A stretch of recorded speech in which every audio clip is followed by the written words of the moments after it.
How to fix Chrome not opening. Hello guys, welcome back to this new tutorial. So I'm gonna show you how to fix it easily and fast. First thing, go into the search right here and search for Chrome.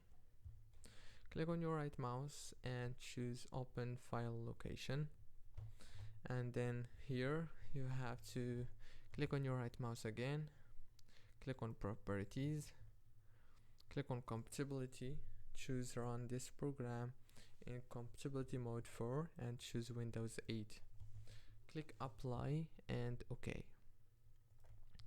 After that you have to go down here into your date on PC, click on your right mouse and click adjust date/time if it's not adjusted. And last thing you want to do and try is restart your PC. Don't forget to like, subscribe.